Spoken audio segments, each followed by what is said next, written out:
विरोधी राज ठाकरे को जब ब्रिजभूषण ने ललकारा।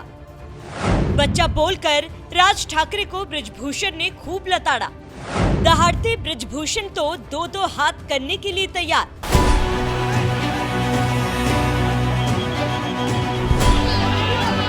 ये महाराष्ट्र के बाहर नहीं निकलते, ये मारते पीटते तो हैं, लेकिन ये दरबे में रहते हैं, दरबे में। ये महाराष्ट्र के बाहर नहीं निकलते।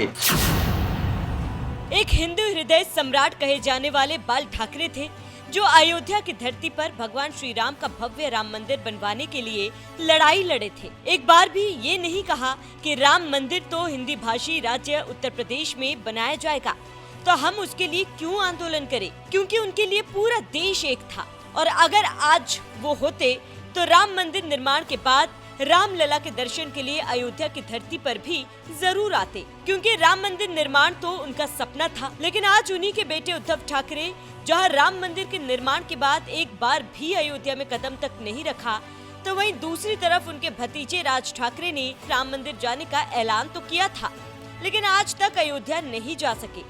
पता है क्यों? इसकी भी सबसे बड़ी वजह उनका यही हिंदी विरोध है, जिसके नाम पर आजकल उनके समर्थक यूपी बिहार वालों को मारने पीटने पर उतारू है।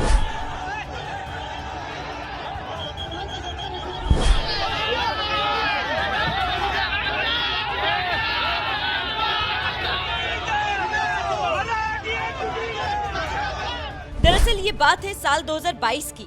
मनसे प्रमुख राज ठाकरे ने ऐलान कर दिया कि वो रामलला के दर्शन करने के लिए 5 जून को अयोध्या जाएंगे, लेकिन वो 5 जून आज तक नहीं आया, क्योंकि जिस उत्तर प्रदेश के लोगों को मुंबई में उनके समर्थक मराठी भाषा के नाम पर मारते पीटते हैं, उस उत्तर प्रदेश में राज ठाकरे भला माफी मांगे बिना कैसे कदम रख सकते थे? क्योंकि जिला गोंडा के धाकड़ नेता ब्रिजभूषण शरण सिंह ने पहले ही ललकारते हुए ऐलान कर दिया था कि जब तक राज ठाकरे उत्तर भारतीयों से माफी नहीं मांगते हैं, उन्हें अयोध्या की सीमा में घुसने नहीं देंगे। ब्रिजभूषण के इस एक ऐलान के बाद आज तक राज ठाकरे की हिम्मत नहीं हुई कि वो अयोध्या में कदम रख सके। यही वजह है कि एक मंच से तो ब्रिजभूषण शरण सिंह ने यहाँ तक कह दिया कि राज ठाकरे महाराष्ट्र में मारते पीटते तो है, लेकिन दरबे से बाहर नहीं निकलते। मैं तो साल 2008 से उनका इंतजार कर रहा हूँ कि कभी तो मिले और एक बार दो हाथ हो जाए। अब सवाल उठता है कि 2008 से कैसे धमकाते चले आ रहे हैं और इनको जवाब नहीं मिला। कुछ लोग हमसे भी पूछते हैं कि भाई आज तो जवाब दे रहे हैं आप। भैया, ये महाराष्ट्र के बाहर नहीं निकलते, ये मारते पीटते तो हैं, लेकिन ये दरबे में रहते हैं, दरबे में। ये महाराष्ट्र के बाहर नहीं निकलते। पहली बार बच्चा महाराष्ट्र के बाहर निकल रहे हैं, पहली बार निकल रहे हैं। ये 8 में निकले होते तब भी ब्रिजभूषण सिंह को मिलते, 12 में निकले होते तब भी ब्रिजभूषण सिंह को मिलते, 19 में निकले होते तब भी हम उनको मिलते। हम तो 2008 से इनसे मिलना चाहते थे। हम तो सोचते थे किसी दिन एयरपोर्ट पर मुलाकात हो जाए, कुछ बातचीत हो जाए, दो हाथ हो जाए, फैसला हो जाए, लेकिन आप तो उसके बाहर निकलते नहीं हो। पूछते हो ब्रिजभूषण सिंह कौन है? एक तरफ जहां ब्रिजभूषण शरण सिंह ने बच्चा बोलकर राज ठाकरे को ललकारा, तो वहीं दूसरी तरफ ये ऐलान भी कर दिया कि मेरा विरोध महाराष्ट्र से नहीं है, महाराष्ट्र का तो मैं सम्मान करता हूँ। मेरा विरोध सिर्फ राज ठाकरे से है, जिसने ठेले वाले, पढ़ने वाले, महिलाओं और संतों, पत्रकारों, किसी को भी नहीं छोड़ा। राज ठाकरे, सत्संग करना है तो आओ हमारे इन संतों से करो, मुक्ति मिल जाएगी तुम्हें। महाराष्ट्र के नेता क्या हो सकता है, तुम देश के नेता हो जाओ।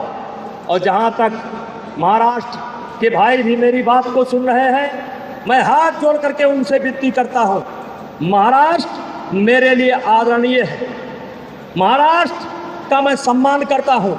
छत्रपति शिवाजी का को मैं आदर्श मानता हूं, और छत्रपति शिवाजी को आदर्श हम ही नहीं मानते हैं, ये संत समाज भी छत्रपति शिवाजी को आदर्श मानता है। और चाहिए तो कैमरा उधर करके देख लीजिए, छत्रपति शिवाजी का कौन नहीं सम्मान करता।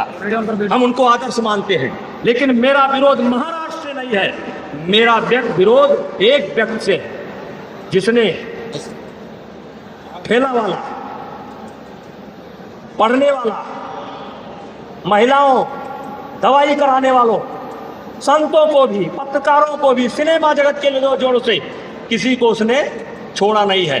अब आज भी वो उत्तर भारतीयों के रैली में जाता है और आज भी धमकाने का काम करता है। साल 2022 में बृजभूषण शरण सिंह जब कैसरगंज से बीजेपी सांसद थे, तब राज ठाकरे को ललकारते हुए कहा था कि आ जाओ एक बार हो जाए दो दो हाथ। और आज करीब 3 साल हो गए, लेकिन इसके बावजूद आज तक ना तो राज ठाकरे अयोध्या में कदम रख सके और ना ही बृजभूषण शरण सिंह से मुलाकात की। अब देखना ये है कि साल 2008 से राज ठाकरे से मुलाकात करने का इंतजार कर रहे बीजेपी नेता बृजभूषण शरण सिंह का ये इंतजार कब पूरा होता है, ये तो फिलहाल वक्त ही बताएगा। वैसे आपको क्या लगता है, राज ठाकरे का ये इंतजार कभी पूरा हो पाएगा? अपनी राय हमें कमेंट कर जरूर बताएं। साथ ही बीजेपी के पूर्व सांसद दिनेश लाल यादव निरहुआ ने राज ठाकरे को जवाब देते हुए क्या कुछ कहा, आइए आपको भी सुनाते हैं। मुझे लगता है ये जो लोग भी करते हैं वो गंदी राजनीति है और ऐसा कहीं भी नहीं होना चाहिए, देश के किसी भी हिस्से में नहीं होना चाहिए। ये देश इसी बात के लिए जाना जाता है कि यहाँ अलग अलग भाषा है, अलग अलग कल्चर है, उसके बाद भी अनेकता में एकता है। यही तो हमारे देश का कल्चर है और यही इसकी खूबी है, खासियत है। तो मुझे लगता है कि इस तरह की जो लोग भी गंदी राजनीति करते हैं उनको नहीं करना चाहिए, उनको संभल जाना चाहिए, क्योंकि ये तोड़ने की राजनीति है। आप राजनीति करिए पर जोड़ने की राजनीति करिए, तोड़ने की नहीं। तो मुझे लगता है अगर कोई इस तरह की बात करता है और किसी में दम है तो हमको महाराष्ट्र से निकाल के दिखाए। अगर मराठी नहीं बोलने पर मैं नहीं बोलता हूं मराठी, मुझे निकाल के दिखाओ कोई। मैं किसी भी नेता को खुला चैलेंज देता हूं कि अगर तुम्हारे अंदर दम है तो मैं मराठी नहीं बोलता हूं, महाराष्ट्र से निकाल के दिखाओ मुझे, रहता हूं वहीं। तो ये गंदी राजनीति नहीं करनी चाहिए, मेरा ये कहना है। श्रमणे ने कहा है कि सिर्फ हिंदुओं को टारगेट किया जा रहा है, गरीब हिंदुओं को, किसी मुसलमान को टारगेट नहीं किया जा रहा है। जैसे आमिर खान हिंदी मैंने कहा ना, इस तरह की ना गंदी राजनीति नहीं होनी चाहिए। मैं खुद भी एक पॉलिटिशियन भी हूं, कलाकार भी हूं, पर मैं मानता हूं कि राजनीति कभी भी लोगों के भले के लिए होनी चाहिए, देश के भले के लिए होनी चाहिए। इस तरह की गंदी राजनीति नहीं, महाराष्ट्र कहीं भी ये कंपल्सरी होना चाहिए। बिल्कुल नहीं, बिल्कुल नहीं। देखिए, अगर किसी की क्षमता है कि वो 1, 2, 3, 4, 5 भाषा सीख सकता है तो सीखे, क्योंकि मराठी बहुत अच्छी भाषा है, बहुत प्यारी भाषा है, भोजपुरी जैसे प्यारी भाषा है, गुजराती है, मराठी है, तेलुगु है, तमिल है, कन्नड़ है, सारी भाषाएं बहुत, सबकी अपनी खूबसूरती है। तो वो सबको सीखना चाहिए अगर क्षमता है तो, पर नहीं अगर सीख सकते तो कोई जरूरी नहीं, किसी को जबरी नहीं करना चाहिए। ये गंदी राजनीति है, ऐसा नहीं होना चाहिए। क्या हिंदुओं को टारगेट किया जा रहा है, ये आप भी मानते हैं? मैं ऐसा नहीं मानता। ये किसी को भी, किसी टोपी वाले को नहीं कहते कि आप मराठी बोलो। नहीं, ऐसी बात नहीं है। जो गंदी राजनीति करते हैं वो किसी के नहीं होते, चाहे हिंदू हो चाहे मुसलमान हो।